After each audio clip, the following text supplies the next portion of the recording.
all, this is Palak Narang studying MBBS and welcome to my YouTube channel.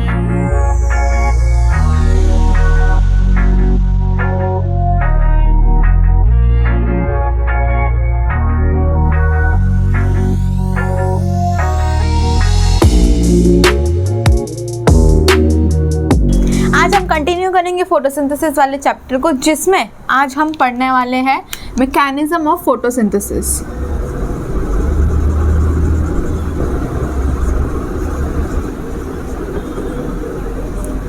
उसका introduction, सब कुछ basics जो part था वो पिगमेंट्स, ये सब हम लोग ऑलरेडी कर चुके हैं। अब बारी आती है मैकेनिज्म ऑफ फोटोसिंथेसिस की। अब इसकी जो ग्रॉस नॉलेज है वो आप लोगों को पहले से ही पता होगी। क्यों? क्योंकि जब मैंने बेसिक्स करा था उसी में मैंने आपको ग्रॉसली बता दिया था कि एक्चुअली में फोटोसिंथेसिस में आपको किस सीरीज़ में, किस सीक्वेंस में जाना है या फिर किस थॉट प्रोसेस से जाना है मेनली। हाँ, कि क्या थॉट लेके जाना है कि हम क्या पढ़ने वाले हैं। तो स्टार्ट करते हैं मैकेनिज्म ऑफ फोटोसिंथेसिस से। सबसे पहले फोटोसिंथेसिस एक लाइट रिएक्शन है, तो इसमें लाइट की ज़रूरत पड़ेगी, समझे? Therefore light is needed। दूसरा, इसमें ATP जो है it is a source of energy. NADPH भी होगा which is a reducing power. और इन दोनों को मिला के ATP और NADPH2 को मिला के हम लोग बोलते हैं एसिमिलेटरी पावर।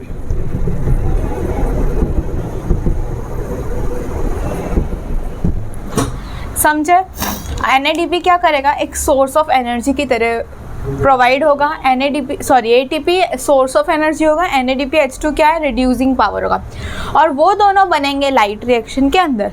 लाइट रिएक्शन मैंने पहले इनिशियली पूरा जो रिएक्शन बताया था तो उसमें बोला था लाइट रिएक्शन में क्या होता है, H2O सबसे पहले ब्रेक डाउन होता है into water, proton and electron. ये तीन चीज़ों में टूटता है। उसके बाद एक सीरीज ऑफ रिएक्शन होती है जिसको हम लोग लाइट रिएक्शन बोलते हैं, और उस रिएक्शन के टाइम पे बनता है ATP और NADPH2 बनता है। और ये ATP और NADPH2 जो है वो यूज़ होता है बायोकेमिकल रिएक्शन के अंदर। यानी कि अब डार्क रिएक्शन होगी जिसके अंदर फॉर्मेशन होगा कार्बन डाइऑक्साइड से कार्बन कंपाउंड्स का, C6H12O6 का फॉर्मेशन होगा। या शुगर लिख दो, कार्बन कंपाउंड अगर नहीं समझ में आ रहा हो तो शुगर लिख दो। इनिशियली हम लोग कौन सी दो चीज़ यूज़ करते हैं फोटोसिंथेसिस के लिए? H2O और CO2। ये दो चीज़ जो है वो यूज़ हो चुकी है, एक लाइट रिएक्शन के लिए, एक डार्क रिएक्शन के लिए। पहले लाइट रिएक्शन हो रहा है, लाइट रिएक्शन में जो ATP NADPH2 बन रहे हैं वो यूज़ हो रहे हैं CO2 के साथ, जो डार्क रिएक्शन कर रहे हैं यानी बायोकेमिकल रिएक्शन कर रहे हैं। इतना समझे तुम लोग? नेक्स्ट हम अगर बात करें फोटोफॉस्फोराइलेशन की, किसकी बात करेंगे सबसे पहले? फोटोफॉस्फोराइलेशन। अब इसको आप टुकड़ों में बांटोगे, एक होगा आपका फोटो, दूसरा होगा फॉस्फोराइलेशन। फोटो और फॉस्फोराइलेशन, अब इसको हो सकता है अगर आप ICSE में हो तो 10th में पढ़ाते हैं, नहीं तो CBSE का मुझे इतना आइडिया नहीं है और स्टेट बोर्ड का भी नहीं है। पर देखो, फोटो यानी लाइट, चलो बहुत बढ़िया, इतनी बढ़िया बात हो गई कि बोल भी नहीं सकते। फॉस्फोराइलेशन यानी ADP प्लस इनऑर्गेनिक फॉस्फेट से ATP का बनना इज फॉस्फोराइलेशन। फॉस्फोरस जो है वो ऐड हो रहा है ADP के अंदर, दैट इज फॉस्फोराइलेशन। और अगर वो लाइट की प्रेजेंस के अंदर हो रहा है तो फोटोफॉस्फोराइलेशन। दो पार्ट का होता है फॉस्फोराइलेशन, एक होता है साइक्लिक और एक होता है नॉन साइक्लिक। अब आपके लिए खुशी या दुखी की बात है, इन दोनों को हम लोग डिटेल में पढ़ने वाले। सबसे पहले नॉन साइक्लिक के साथ पढ़ेंगे, नॉन साइक्लिंग के साथ स्टार्ट करेंगे, उसके बाद साइक्लिक पे आएंगे। ठीक है, अगेन एक बार रिवाइज कर लेते हैं, just a small recap. Mechanism of photosynthesis, मैंने आपको बेसिक बताया कि आपको किस डायरेक्शन में जाना है। तो आपको क्या जाना है? सबसे पहले तो ये लाइट रिएक्शन है, इन जनरल फोटोसिंथेसिस सब में लाइट की ज़रूरत है। अगर मैंने बोला बायोकेमिकल रिएक्शन है, डार्क रिएक्शन है, तो इसका मतलब ये नहीं कि वो विदाउट लाइट होगा, it will occur in the presence of light, but it directly does not depend on light, it indirectly depends on light. For an example, अब ये CO2 जो है वो ATP और NADPH2 की मदद से कार्बन बना रहा है, तो ATP और NADPH2 कहाँ से आया? वो लाइट रिएक्शन से ही तो आया. इसलिए in general photosynthesis is a light reaction. ATP और NADPH2 दोनों सोर्स ऑफ एनर्जी है जिसको हम एसिमिलेटरी पावर बोलते हैं. इस ATP अकेला इज एनर्जी, NADPH2 अकेला इज रिड्यूसिंग पावर. फिर उसके बाद H2O जो है वो सबसे पहले स्टार्ट ही हम इससे करेंगे H2O का splitting into oxygen, proton and electron. फिर पूरी लाइट रिएक्शन होगी जहाँ पर ATP NADPH2 इन जनरल पूरी रिएक्शन के अंदर बनते रहेंगे. जो भी सारे ATP NADPH2 सिर्फ एक नहीं बहुत सारे जो भी बने वो सारे के सारे यूज हो जाएंगे शुगर के फॉर्मेशन के अंदर. This is the mechanism of photosynthesis. और ये किसने डिस्कवर किया? आर्नॉन एट एल यानी उनके साथ साथ जो भी काम करते थे वो सब. Next photo phosphorylation. तो फोटो और फॉस्फोराइलेशन यानी ATP का बनना from ADP and inorganic phosphate. और फोटो यानी this occurs in the presence of light. दो टाइप के फोटो फॉस्फोराइलेशन पढ़ेंगे हम. सबसे पहला नॉन साइक्लिक पढ़ेंगे हम एंड देन दूसरा हम पढ़ेंगे साइक्लिक फोटो फॉस्फोराइलेशन. चलो हम स्टार्ट करने वाले हैं अभी नॉन साइक्लिक फोटो फॉस्फोराइलेशन के साथ. सबसे पहले अब मुझे आप बताओ, पहले आपको ड्रॉ कर लेना है या पहले आप चाहते हो मैं आपको पूरा समझा दूं?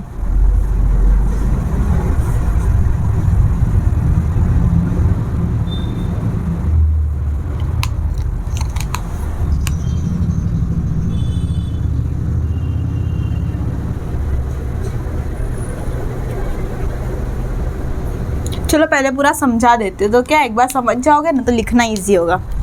तो अब आपको क्या करना है, ये वाला जो लेक्चर है सबसे पहले मैं आपको बता दूँ, ये जो फोटो फॉस्फोराइलेशन वाला टॉपिक है वो रिलेटेड है विथ PS1 एंड PS2 का जो डिफरेंस जो मैंने आपको लास्ट लेक्चर में पढ़ाया था. तो आपको क्या करना है, वो वाला पेज खोलो जिसमें आपने वो वाले नोट्स लिखे हैं और जो मैं बताऊंगी वो तो मैं बताऊंगी और जो मैं पूछूंगी आपको उसका जवाब देना. अगर आपको खुद से आता है तो well and good, otherwise you will see inside your notes and then tell your answer. Okay. Non cyclic photo phosphorylation के साथ स्टार्ट करते हैं. ओके. सबसे पहले मुझे आप ये बताओ कि PS1 और PS2 कहाँ पे होते हैं? कहाँ पे होते हैं मतलब कहाँ पे लोकेटेड है प्लांट के अंदर या क्लोरोप्लास्ट के अंदर. मैं आपको इतना भी बोल रही हूँ. वो होते हैं थाइलाकॉइड की मेम्ब्रेन के ऊपर. इतना क्लियर है, मैंने बताया था लास्ट टाइम. तो अगर मैं बोलूँ जो साइक्लिक और नॉन साइक्लिक फोटो फॉस्फोराइलेशन जो प्रोसेस है वो PS1 एंड PS2 के साथ होता है. तो नॉन साइक्लिक और साइक्लिक फोटो फॉस्फोराइलेशन की प्रोसेस कहाँ पर होगी? थाइलाकॉइड की मेम्ब्रेन के ऊपर. जहाँ पे PS1 PS2 है वहाँ पे वो फोटो फॉस्फोराइलेशन की प्रोसेस होगी. सिंपल, कुछ भी डिफरेंस नहीं. डिफिकल्ट नहीं. अब आप लास्ट क्लास के डायग्राम में देखो, मैंने आपको H2O की स्प्लिटिंग भी बताई थी और वो कहाँ पे बताई थी मैंने? अगेन थाइलाकॉइड की मेम्ब्रेन के पास. तो यहाँ पे जो मैंने स्प्लिट किया है वो कहाँ पे? थाइलाकॉइड की मेम्ब्रेन के पास स्प्लिटिंग होगी जहाँ पे वाटर जो है वो ऑक्सीजन में टूटेगा +4 प्रोटॉन एंड 4 इलेक्ट्रॉन बनेंगे. ये जो इलेक्ट्रॉन है वो क्या करेगा? जाएगा PS2 के पास. PS2 इस इलेक्ट्रॉन को एक्सेप्ट कर लेगा. अब मुझे आप बताओ कि ये जो PS2 है ये इस इलेक्ट्रॉन को किसको देगा? देख के बताओ. फियोफाइटिन को. मैंने आपको बताया था first electron acceptor of PS2 is pheophytin. ये आपको लास्ट क्लास में नहीं समझ में आया था लेकिन अब समझ में आएगा. सबसे पहले इसने इलेक्ट्रॉन एक्सेप्ट किया PS2 ने plus in the presence of light obviously, और वो फर्स्ट इलेक्ट्रॉन एक्सेप्टर को दिया दैट इज फियोफाइटिन. अब इस प्रोसेस में ये कैसे प्रोसेस हुई? From low reduction potential to high reduction potential. मैंने यहाँ कहीं लिखा भी है, ये रहा. Low reduction potential to high reduction potential electron का ट्रांसफर होता है. खाली ये याद रखो. अब फियोफाइटिन से इलेक्ट्रॉन एक्सेप्ट किया क्विनिन ने. किसने?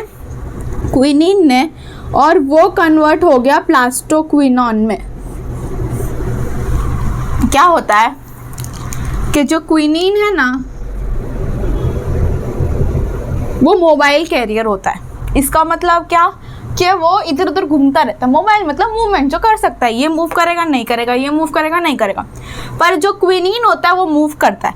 वो कैसे कि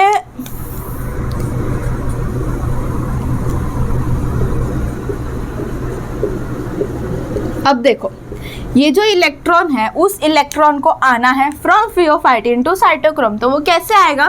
क्विनीन है वो इसके पास आएगा, बोलेगा चल ला मुझे इलेक्ट्रॉन दे दे, इलेक्ट्रॉन ले लेगा और क्विनीन कन्वर्ट हो जाएगा प्लास्टोक्विनोन में, जो मैंने PQ लिखा है, समझे? वो प्लास्टोक्विनोन है, वो जाएगा साइटोक्रोम के पास और साइटोक्रोम को जाके अपना इलेक्ट्रॉन थमा देगा, ये ले भाई तेरा इलेक्ट्रॉन, समझे? तो इसीलिए मोबाइल कैरियर है, क्योंकि मूवमेंट इसकी जारी है, प्लस ये कन्वर्ट होता है क्विनीन और प्लास्टोक्विनोन में।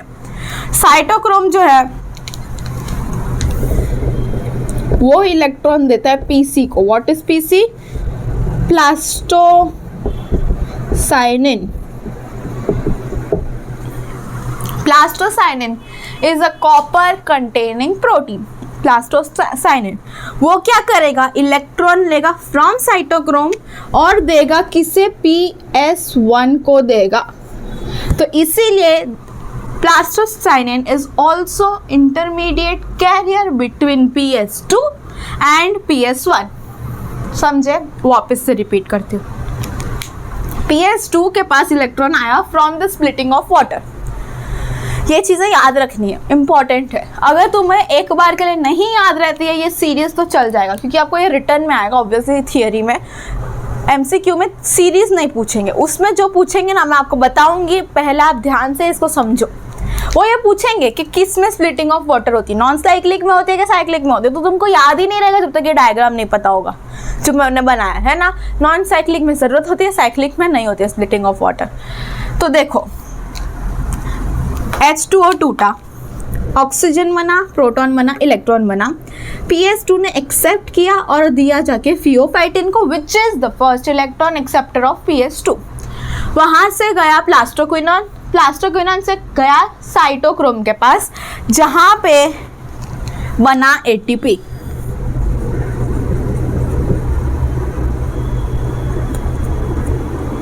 क्या बना? ATP। एक एनर्जी हमारे पास कहाँ पर साइटोक्रोम के पास। कहाँ से मैं इधर बना रही हूँ?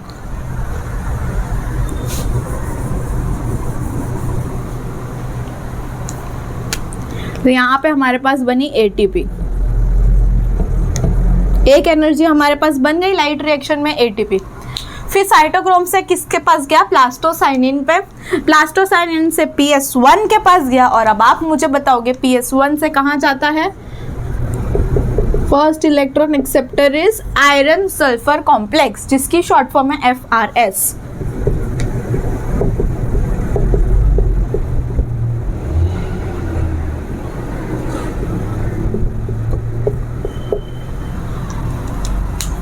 PS1 फिर आयरन सल्फर कॉम्प्लेक्स, उसके बाद किसके पास जाएगा? FD। जगह ही नहीं बची अब तो, ये मिटा दो।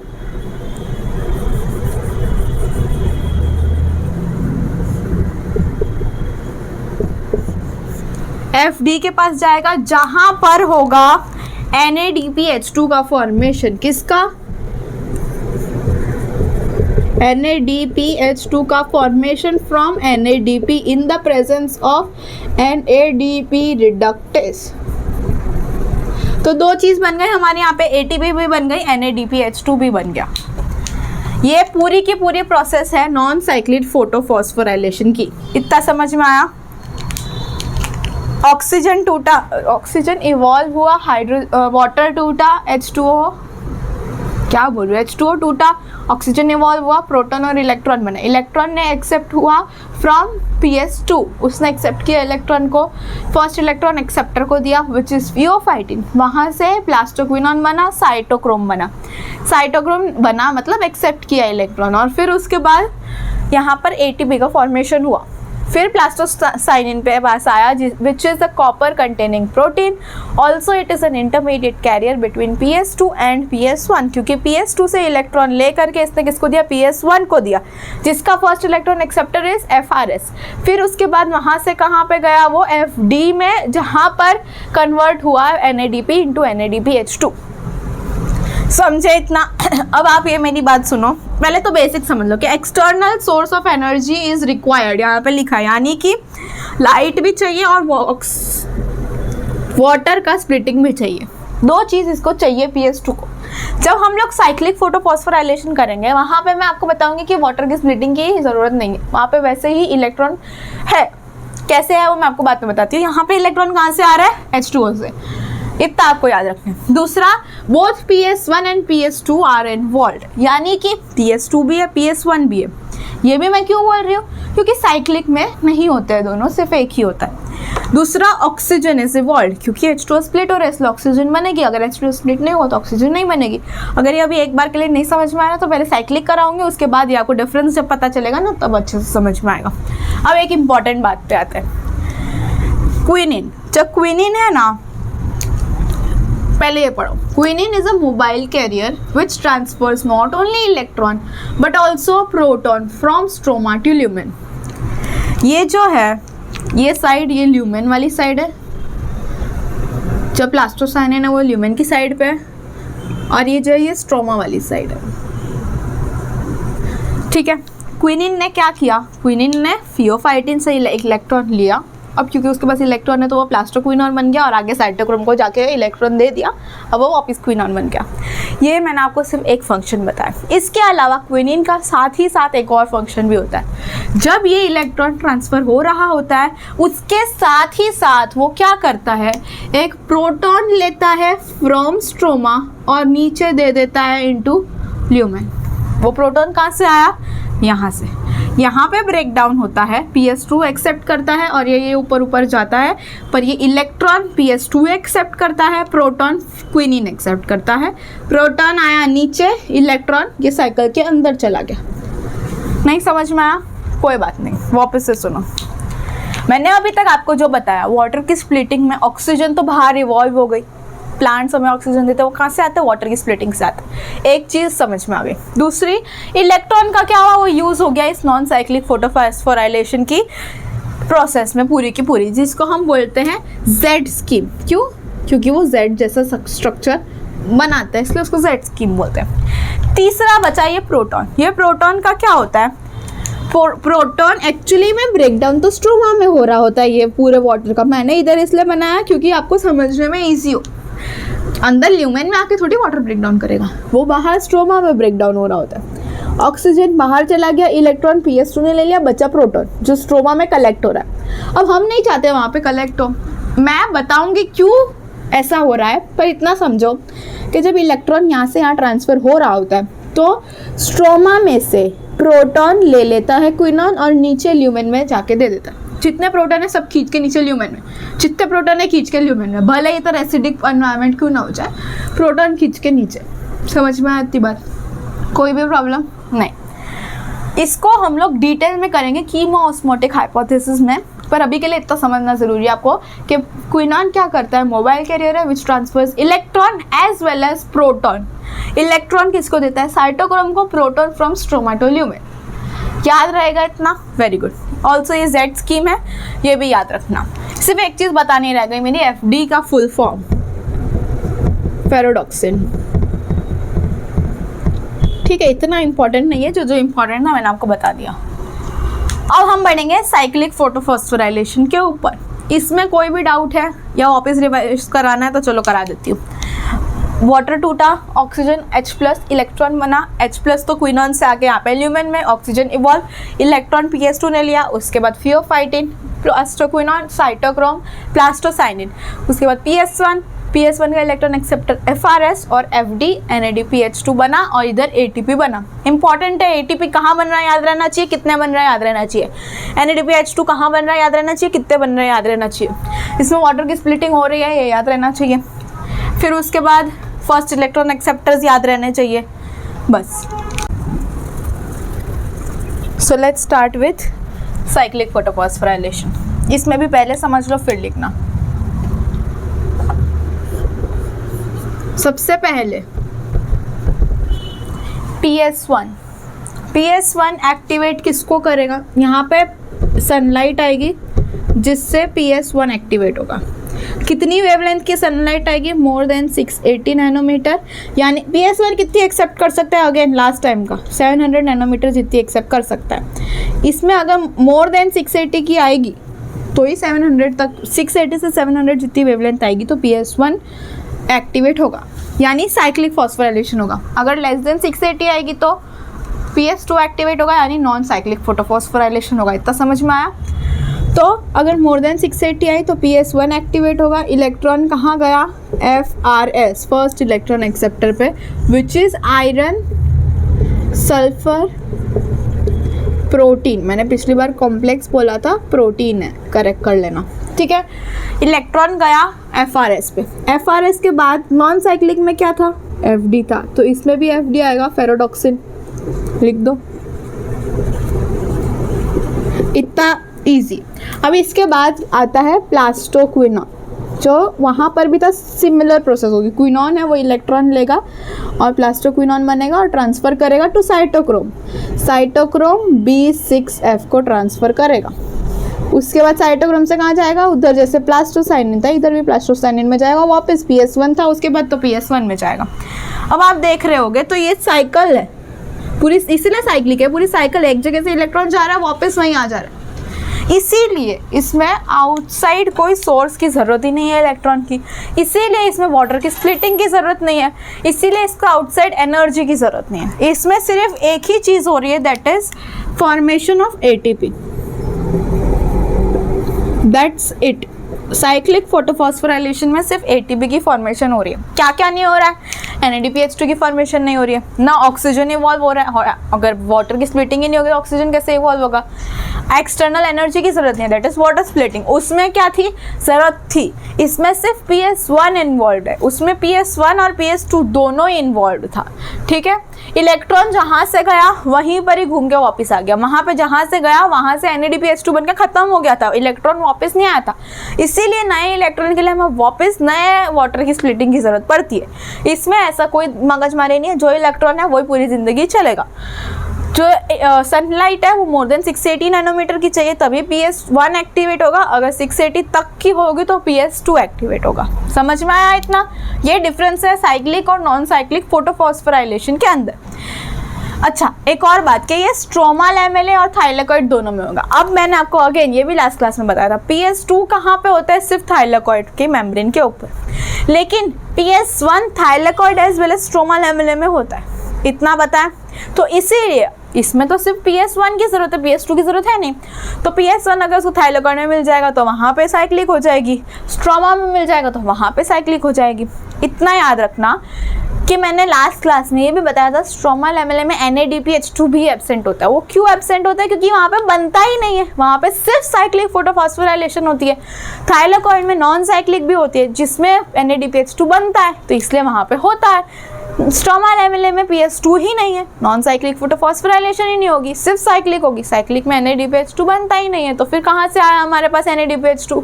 तो स्ट्रोमा लैमेले में NADPH2 भी नहीं होता, PS2 भी नहीं होता। ये दोनों मैंने आपको लास्ट क्लास में इंपॉर्टेंट बताया था, पर क्यों ऐसा होता है उसका जवाब आपको अभी मिला है, ठीक है। तो ये सेम साइक्लिक कहाँ पे होगी फोटोफॉस्फोराइलेशन, स्ट्रोमा लैमेले में भी होगी, और PS1 अगर फ्री बैठा है तो वो थाइलेकॉइड के ऊपर भी करेगा साइक्लिक फोटोफॉस्फोराइलेशन। तो ये दोनों थे हमारे डिफरेंस इन दोनों के बीच में। एक बार खाली अभी के अभी तुरंत एक बार रिवाइज कर लो तो याद रहेगा बहुत लॉन्ग टाइम तक, क्योंकि ईजी है, इतना डिफिकल्ट नहीं है, सिर्फ अंडरस्टैंडिंग होनी चाहिए, बाकी क्वेश्चन तो टिपिकली आते हैं इसमें से। So that is it, I will meet you in my next one, till then bye bye.